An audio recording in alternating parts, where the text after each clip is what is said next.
So, without further ado, I shall hand you over to Lesley, who's going to talk to us about an amazing site up in North Ayrshire.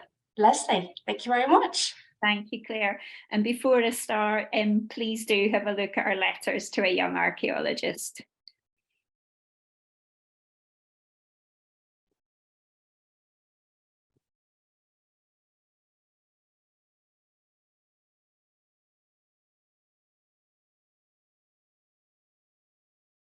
Looks great, Lesley.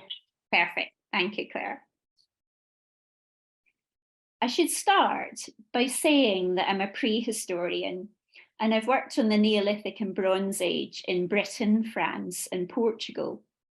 However, current archaeological research is based back home where I grew up in Ayrshire in Scotland.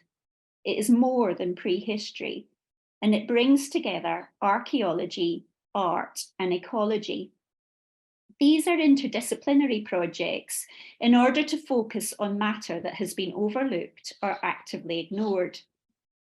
These are not the idyllic landscapes of the national poet, Robert Burns, who also grew up in Ayrshire. And they are not the landscapes that most Scots revere or remember. Let's just think about that for a minute.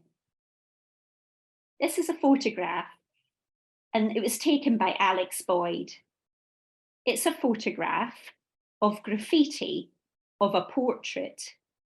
The portrait was painted by Alexander Naismith and is of Robert Burns in a rural landscape from 1787.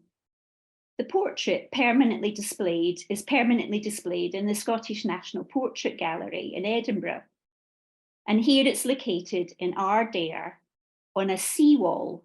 It was built to contain the dune system in an area recently designated a brownfield site. The graffiti has been altered several times, and in 2016 was repainted by Rogue One, Glasgow's famous mural artist. From national to local interests, from rural landscapes to seawall to brownfield site, we argue that this photograph creates a discursive frame for attending to things otherwise considered unworthy of attention. And it brings to the fore the complex interactions that can exist, for example, between the national and the local, or between how something can be rural, seawall, but remembering rural be seawall and brownfield. So by looking again with archaeology and photography in this talk, we'll bring together archaeologies of decay and ruination with a landscape that is of ecological importance and at the time of its imminent destruction. The Ardeer Peninsula is located on the west coast of Scotland. Ardeer was an island in prehistory, but is now a peninsula bounded by river and sea. Here it is depicted in spatial terms, but before I describe it in time, I want to read to you something by the anthropologist Anna Singh. Anna Singh writes, "This is a story we need to know. Industrial transformation turned out to be a bubble of promise, followed by lost livelihoods and damaged landscapes. And yet, such documents are not enough. If we end the story with decay, we abandon all hope, or turn our attention to other sites of promise and ruin. Promise and ruin. Promise. In 1871, Alfred Nobel started building a dynamite factory at Ardeer for the manufacture of black powder, safety fuse, and detonators.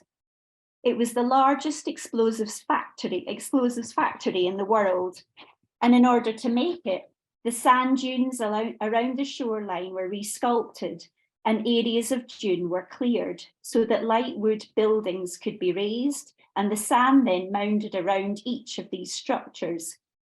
This was done to isolate danger zones within the factory, and you can see them here, the buildings with the embankments around them. Neolithic and Bronze Age ancient land surfaces were redeposited and are caught up in these mounds. The antiquarian John Smith, who was there at the time of the factory's construction, wrote, "Here and there amongst the duns, we can still detect patches of a black soil resting on sand." Smith also collected flint tools, the most frequent of which were scrapers, but there were awls and borers too. In fact, in his 1895 publication, in just over 1,000 words, John Smith described a series of everyday objects made from flint, bronze, and iron that account for around 8,000 years of human life. As you can see in this photo, the wooden structures of the factory have been dismantled, but the mounds are still here. And these have become the fixed dune grassland habitats on which uncommon moonwort now grows, and in which rare bees and wasps buzz with life. Leafcutter, polyester, and blood bees, spider hunting, and digger wasps.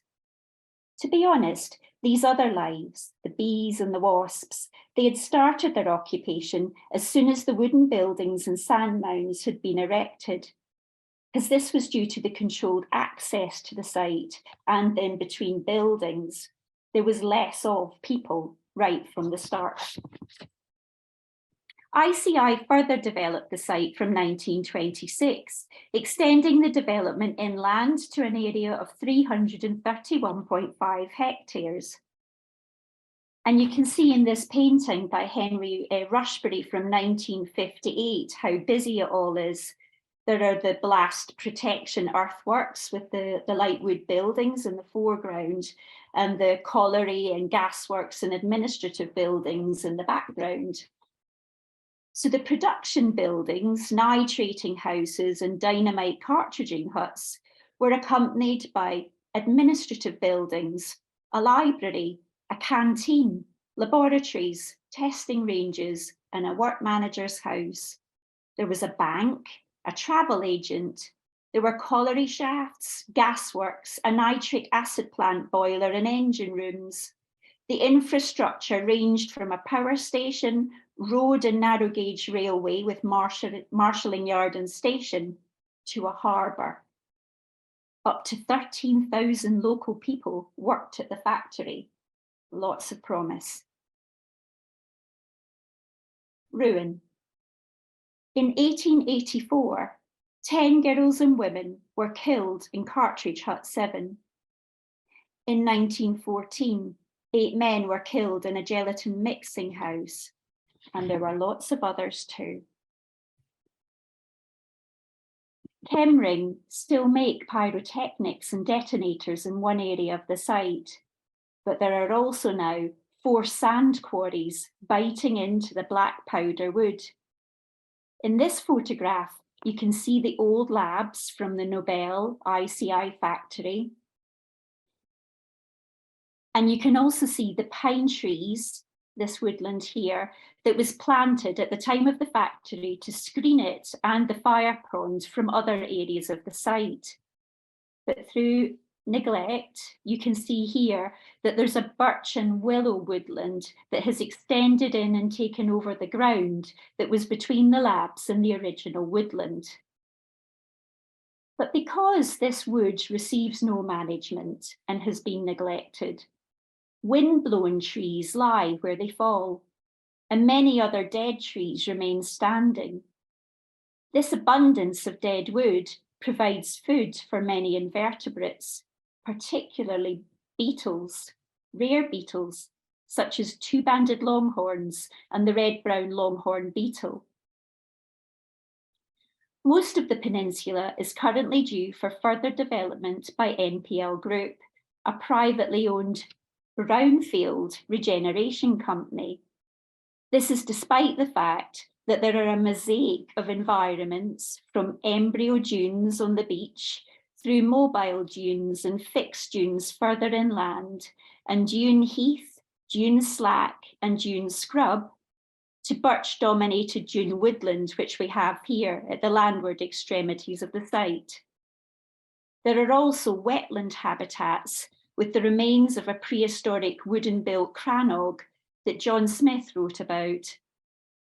And now, as you can see here, more and more security fences are being erected, and these have started to be patrolled. Historic Environment Scotland have produced a short history of Alfred Nobel's dynamite factory. It's called Explosives in the Service of Man, Ardeer and the Nobel Heritage. In this publication, there are many historic photographs of the factory buildings, and in several of these photographs, the buildings are occupied by the people that work there.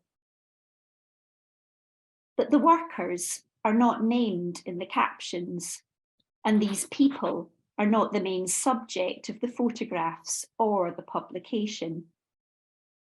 The caption for this photograph reads, "Detailed view inside powder explosives hand cartridging hut, 1925. The photographic historian Mary Price has written about the kinds of objectification that are created between the language of a description, a caption, and the use of the photograph.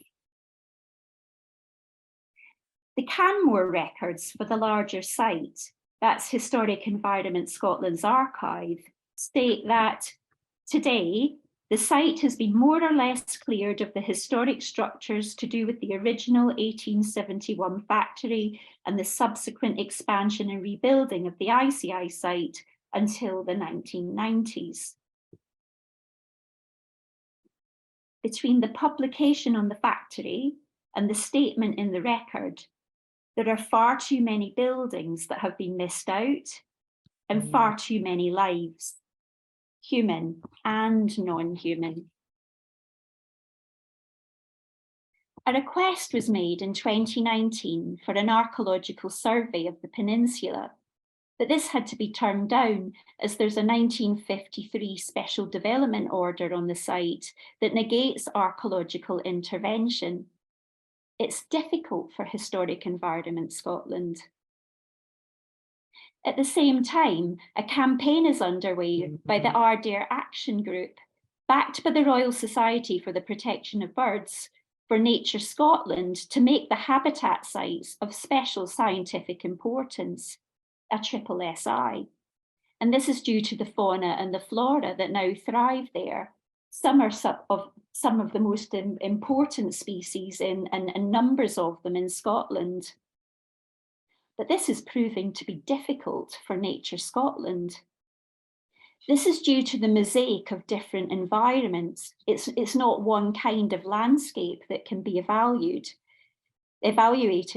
and due to the industrial character of the habitats, this isn't normally what they have to value.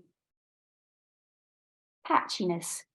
How can we do something with this patchiness where there's things there but you can't easily survey them, where you can't easily put a triple SI order on them, but there are things everybody knows that are of value?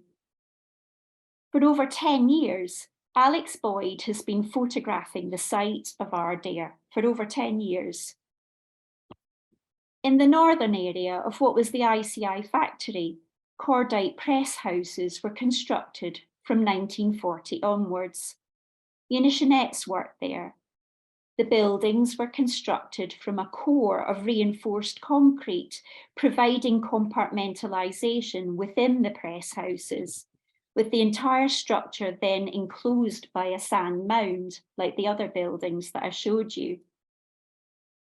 Each bay would have contained a cordite press, which extruded cordite paste onto a table for cutting into lengths. The presses were driven from motors situated in the long corridor at the back.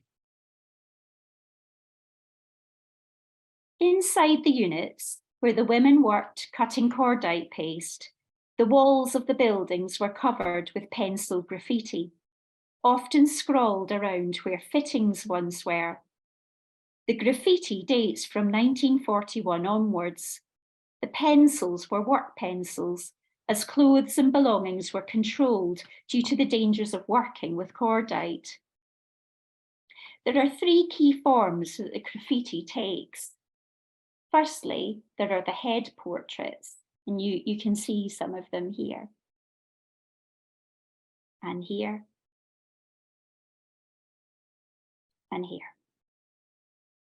Secondly, there are group lists of women names and their work numbers, and these groups come in 6s, 4s, and 3s.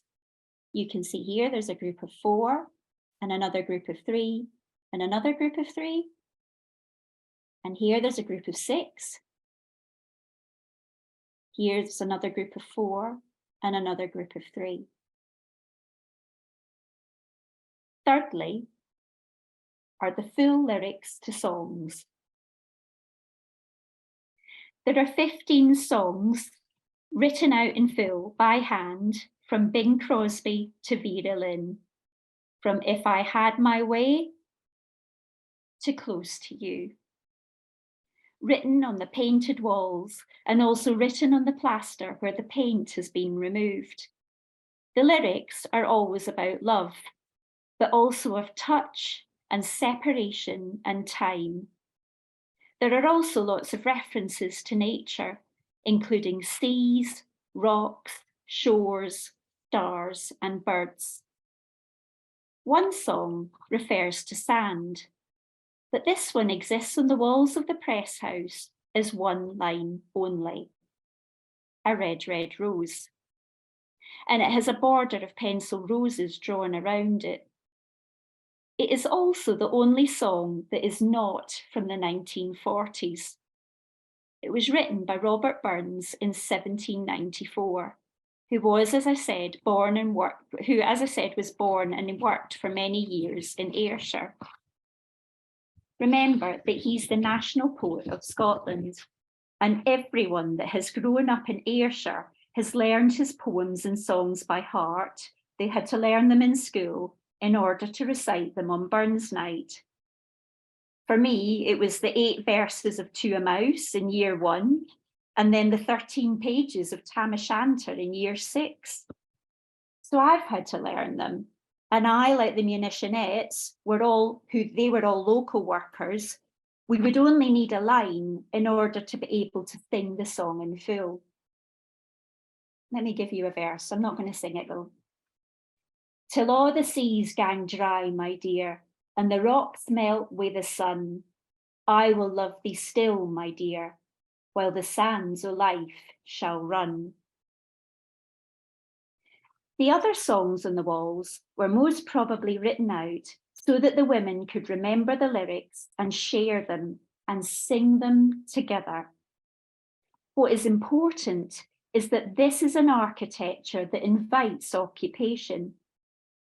What is important materially is that the women are known. We've got their names, their work numbers, and they're singing, and we know they're vocal. They are not invisible or absent as in the archives, and they are not silent. The brick and concrete cordite press buildings are still standing, and fragments of the wartime windows remain in place.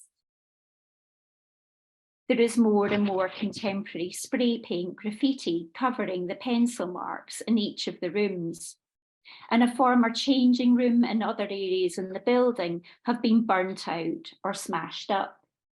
And you can see this changing through time, the pencil marks being covered up and more spray painting appearing as you go through Alex's photographs over the 10 years.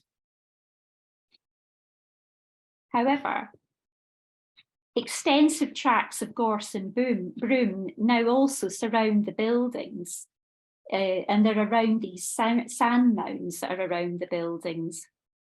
And these support nesting songbirds, including lesser whitethroat, linnet, and greenfinch. Singing women and singing birds. This is not a story that ends with decay, and we need to create a new kind of accounting for memory and place. I mentioned the relationship between archaeology and photography, but our project needs to be vocal as well as visual. So it's not just about photography, it needs sound as well. We're putting in a grant at the moment so that future work will involve recording a local artist singing the songs again in the building. And then we'll produce wider sound recordings for every species, not just the human voice. So we'll move from the human voice in the cordite building out of the doors to the sounds of the songbirds and the mounds, and down to the beach and the shore birds and flocks of sandwich tern, common and Arctic tern, and then along the strand line to the wintering songbirds of pied wagtails, meadow pipit and twite.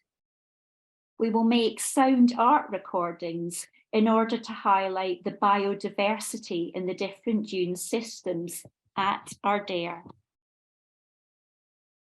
Anna Singh writes, I look for disturbance-based ecologies in which many sometimes live together without either harmony or conquest. Remember that patchiness. These are cultural and natural landscapes that are interwoven with a human and a non-human presence. And it's not about an either or. Habitats are dependent on the industrial character. They're not limited by them. Be it in the relationships between mound and dune, ancient land surface and sand, lab building and birch regeneration, there are occupations at Ardeer that involve Neolithic, Bronze Age, 19th century, Second World War, and contemporary chronologies, involving temporal durations that span from the working year, an evening's recce with a spray paint can, to the summer nesting season, or the length of time it takes to sing a song. The Ardeer is not a dead isle, but a mosaic of occupations involving many species.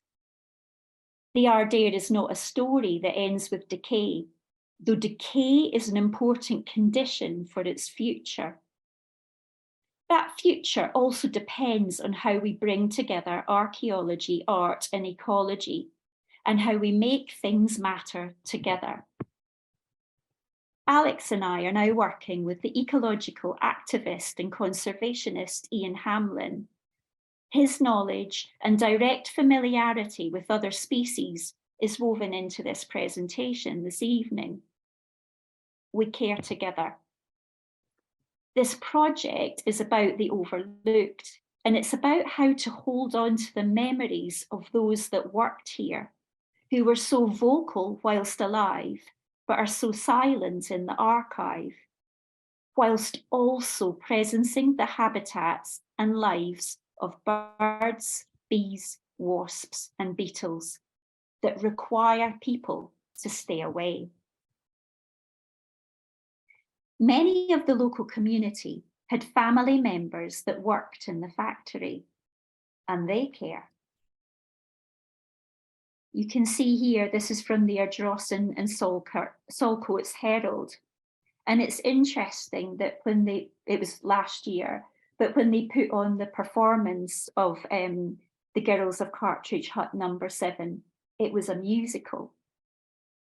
And we need to make a connection with them in the project as we go in to do our sound artwork. Because they also, this is from their Facebook page, they also have gathered together a series of archival photographs, and it's a different kind of photograph from the ones we have in Canmore. This is the poster that they had for the production. The other thing that they have in their archive and their collecting is oral histories. This is an incredibly deprived area in Scotland. It needs new jobs and infrastructure. but not at any expense. The community also care for the rare habitats that have developed from the effects of the factory. This is from the BBC. And once again, you can see we've gone from the very local press to the national press, these cross-cutting local and national scales of interest. Singing women and singing birds. Their presence, a real presence, and how we extend that into the future and embed it in how we care for heritage ecologies, especially in overlooked and decaying industrial landscapes. We need to learn to value these landscapes, and in ways that are no longer difficult for institutions. Perhaps we need these institutions to come together and work with the local groups.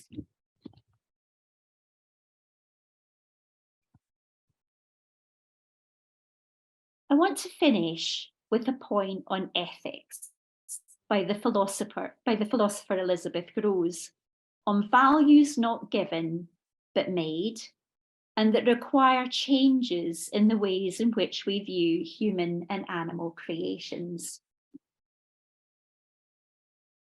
Elizabeth Grosz writes, ethics, at its most radical, can be understood as the capacity to live with and enhance oneself and one's fellow life forms in an immersion in the world as we come to understand it, and as such, ethics is the enhancement of a life of and is becoming through the acknowledgement of its interrelations. Less and less direct, but with wider and wider circuits of the universe. A bit fancy for an end, but this is important because ethical force explores the direction of inventive production, and it's future orientated and it's full of hope. It's particular in its emergence, but it's not overly controlling in its outcomes. That patchiness is important, and an openness to change as the project itself evolves is really, really important. And things are also vocal in their detail, and they're not just human. It's through this that we can do more for Ardeer and not leave it as a dead isle. Thank you.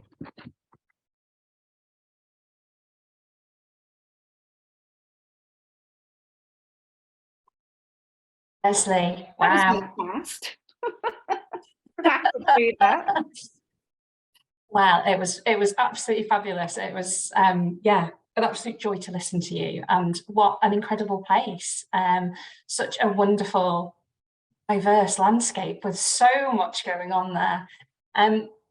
Now, please do put your questions for Lesley in the Q&A box or in the chat as well. We can keep an eye on that.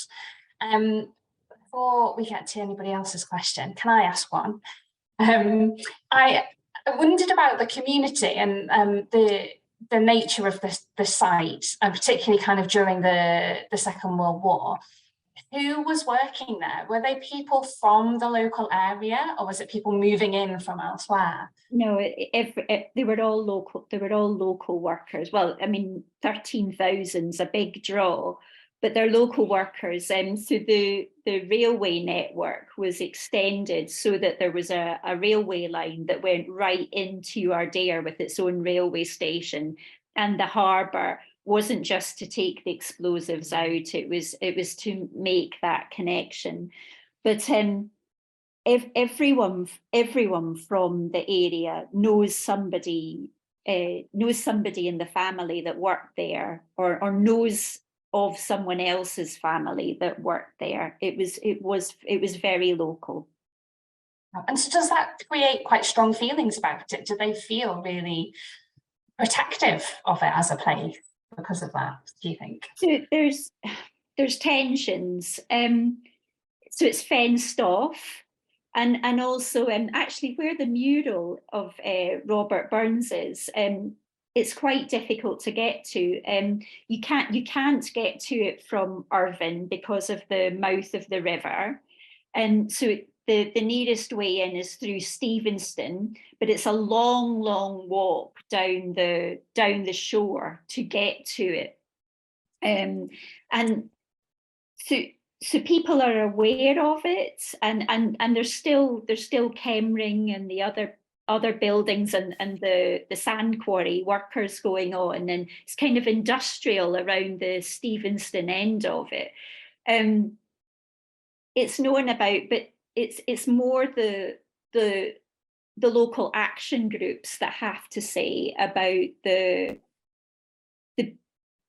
archaeology that's there, and also about the number and the importance of the other species that are there through that kind of not being able to easily get to.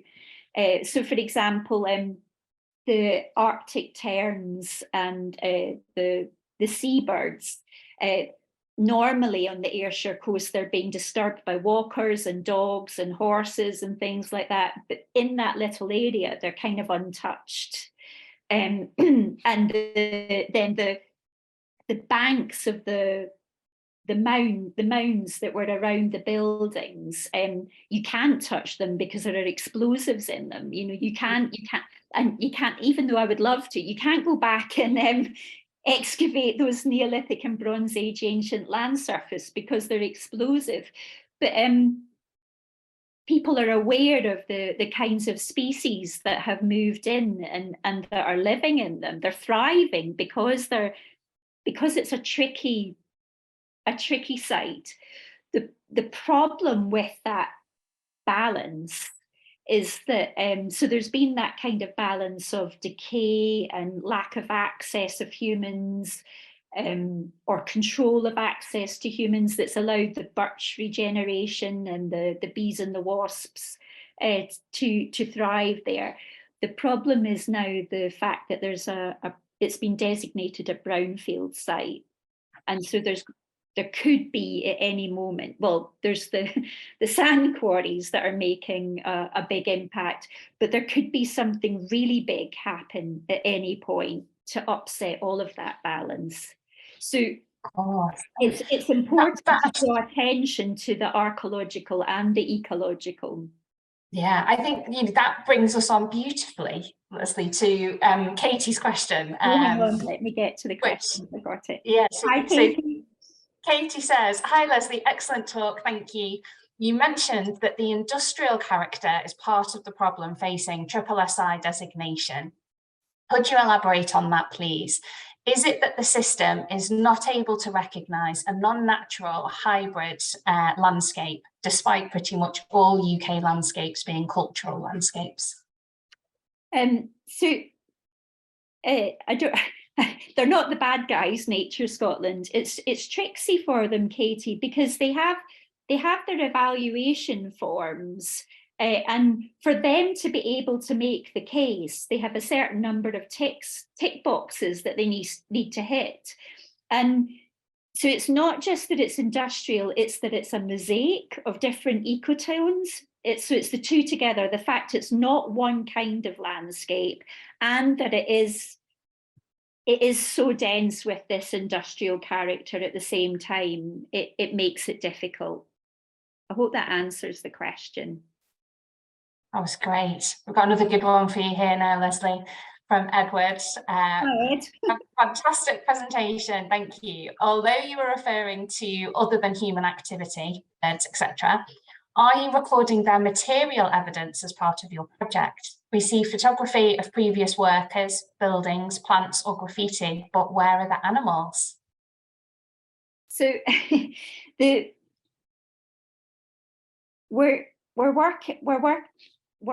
Alex is a photographer. It's about three people.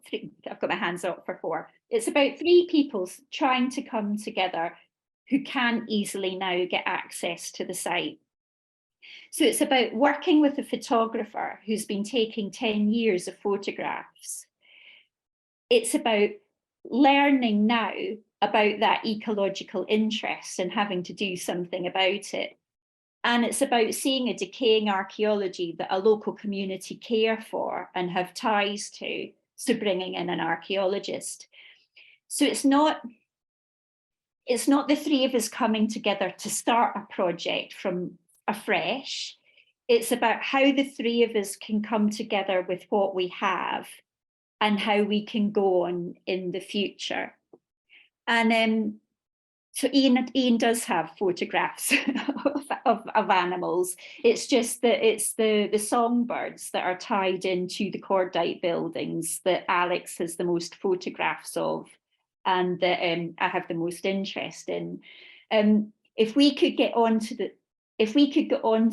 more and more of the site, which is not easy to do, but if we could record more and more, but obviously that's also what Nature Scotland and Historic Environment Scotland want to do. We could all do more in that way, and I appreciate and get what you mean. The problem is the patchiness of it all and the fact that you can't. So I'm not trying to cop out, I'm trying to say you have to make the most of what you have. And that patchiness is important. Is that why you think, because I loved what you were saying about the sound and bringing together kind of the sound of the women's voices, the singing, and the sound of the birds, and kind of all the other kind of users of that environment, whether they be human or animal.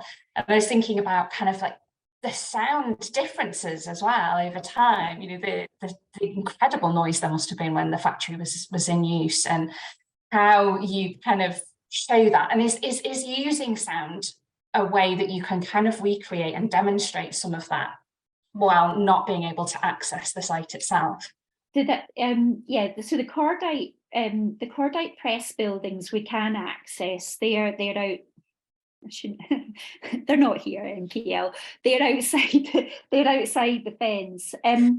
So the sound artwork is not to recreate how it was when the women worked there, but it's to pay heedance and attention to the fact that they were marking their time through singing.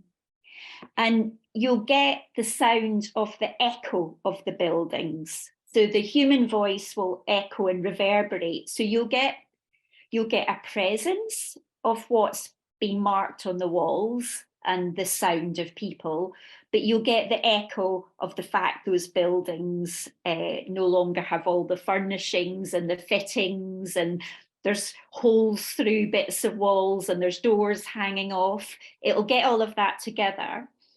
And then what's really important, so this isn't my idea, this is Rose Ferraby and Rob St. John's idea, but to move out from the human voice and then hear the kind of patchiness or interrelations between the human and then the non-human. When you go outdoors and you get to the sand mounds and the sound of the birds in the gorse. And then you'll move further away, you won't hear the human at all when you're down onto the shoreline, and there's the racket of the terns, and there's it can be quite rough on the shore. Actually, I think it's February we're going to do the recordings, but so you'll get the material presence of what's there and not there anymore. So it's not really like reconstruction. Ideally, what we would do is get one of the women who sang in the musical to do the singing in the cordite press building. That'd be fabulous. Just continuing that movement through time and people. Fantastic. There's another question, straightforward one this time. Who actually owns the site? So it's not straightforward. That patchiness is there again. So a large portion of it has been bought over by a group called NPL, that are a brownfield regeneration company. But there's also there's 4 different quarries that own the land. There's petrochemicals, Chemring, who own part of it.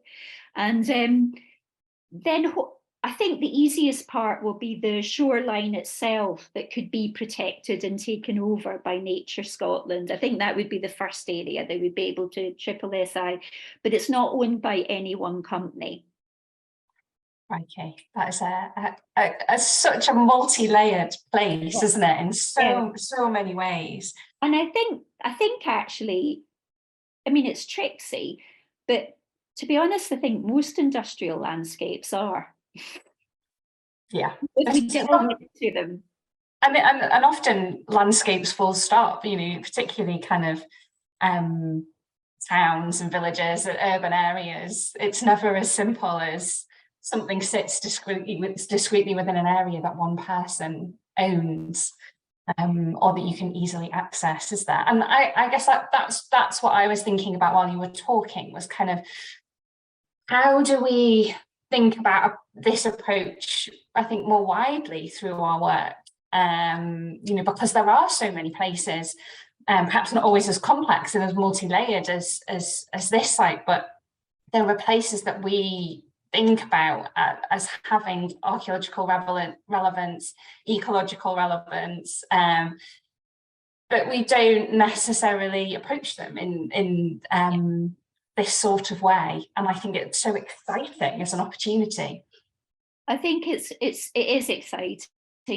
We've got more and more in our archaeological work and our conferences, the archaeological and the ecological coming together.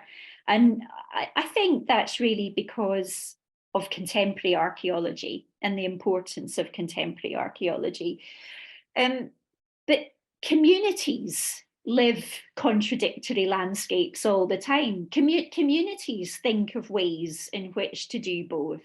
It's really interesting that, you know, before the archaeologists and the photographer came together to do the work, Iain was working with both groups. He was working with those creating the musical, and then with the Ardeer Action Group to take it to the RSPB and say, we really need to protect this site more. That we live these contradictory landscapes. It's now what we need to do more is more institutionally, and the institutions that come up with protections and governances, that they start to interweave and interrelate more. And I didn't do it to be high-handed, bringing in ethics, and not an ethics of rules and governances, an ethics that evolves through particular details and can be open to change and be open-ended. That's really important. So it's not just about bringing these two groups together, it's about the kinds of more open-ended rules that we create, and governances we make, that changing and being more open-ended and interwoven. I think that patchiness is a term actually from Anna Singh, and it's really important. Yeah, it causes challenges, you know, but it also creates so much opportunity for us to approach things differently, doesn't it? Katie's popped another comment in the Q&A. I think she's obviously been thinking along similar lines to me.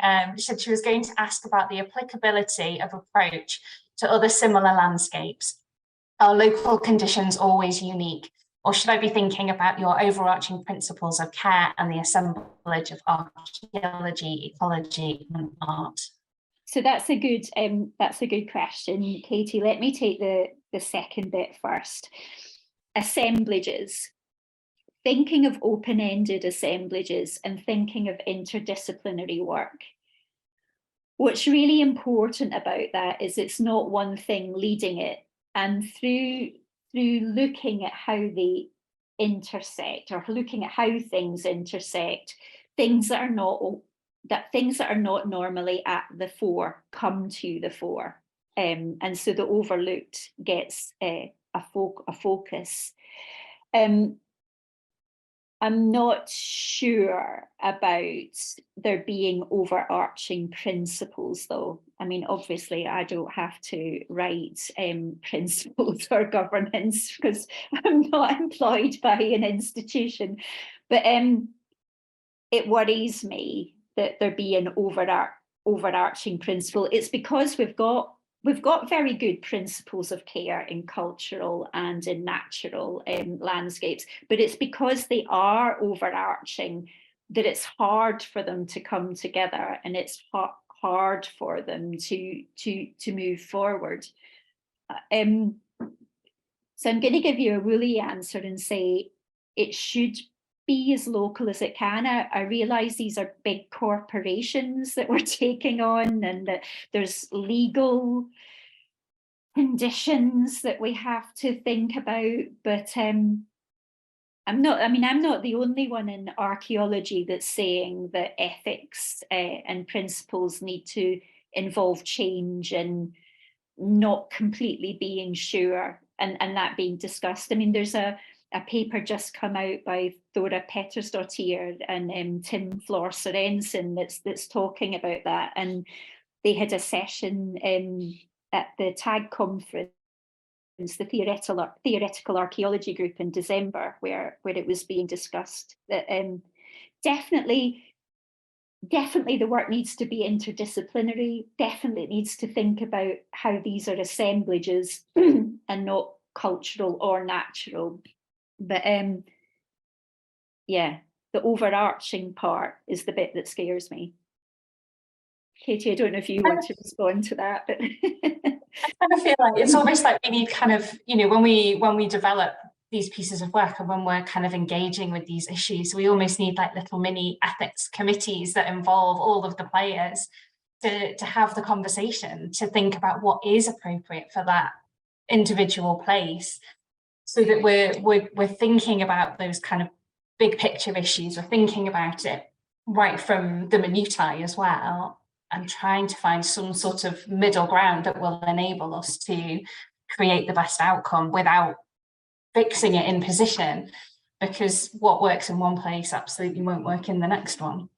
And I guess the other place, but so I also work in Arran, and the other place where that comes up are there's so many rewilding projects, particularly in Scotland, and that has to be thought through in a very sensitive way, because of the clearances and the fact that there are small holdings and local communities that work at a very small scale in these landscapes, but the land is quite often owned by big landowners.